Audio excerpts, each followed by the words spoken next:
New month and the weather remains the same for the most part. Dry weather for the next week or two. And the reason why it's been so dry and it's going to stay that way, high pressure, it will back off a little bit like it usually does. It kind of moves back and forth from the inland out to the Pacific, or it pushes off towards the southeast.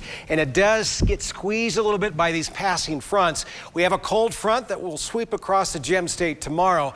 The brunt of the front, the precipitation part, will stay to our north. So the Panhandle will get some light rain shower activity, northwestern corner of Montana.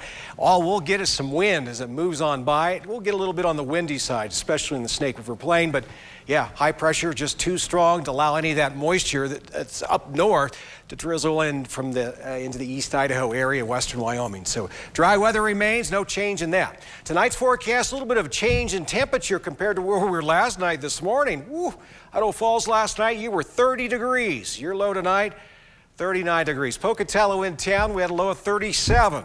Tonight, mid-40s, a little better, yeah. It's still a little crispy in the morning, but hey, it is fall. It should feel a little crispy, right?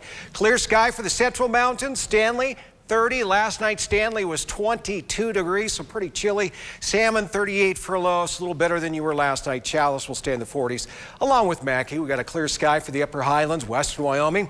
Upper 20s in Yellowstone, still below freezing there. Right at the freezing mark for you, Afton, you're at 32 degrees.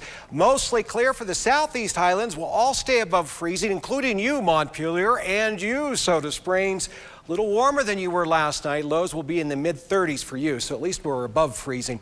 And lower 40s for low in Preston. We'll stay in the mid-40s for Inkom, and Lava will have a low of temperature of 41. Now tomorrow for your Wednesday, day 2 of October, already tomorrow halfway to the weekend, sunshine galore. More of that in the forecast. High temperatures will range from the mid-70s to the lower 80s. There may be a few spots, especially Marsh Valley up and down I-15.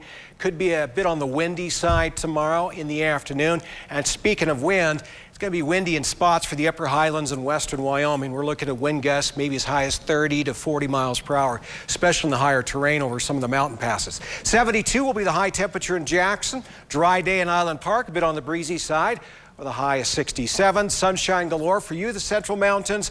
Most of us will be in the 70s there. Arco and Chalice, you'll both be the warmest in your locality, at least in that zone. We got a windy, bad hair day for the Snake River Plain, but lots of sunshine. Temperatures still in those comfortable 70s. 78 will be the high in Pocatello tomorrow. Rexburg at 74. Could see wind gusts as high as 30 miles per hour, and the windiest part of the day will be in the afternoon. Southeast Idaho Chevy dealer 7-day forecast. Well, a little bit cooler on Thursday as that cold front passes on by.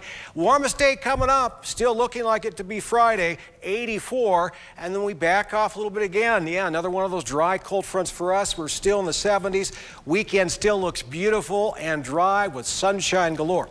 Teton area, wind tomorrow. And a little cooler for your Thursday, at least in the afternoon. And then we're back in the 70s briefly, 60s, and then 70s again Sunday through Tuesday for the Central Mountains. Just a beautiful day, maybe a little breezy in spots, especially in the Lost River Valley. 72 will be the high temperature. For Thursday, we back off. Hey, we have an 80-degree day. That falls on Friday.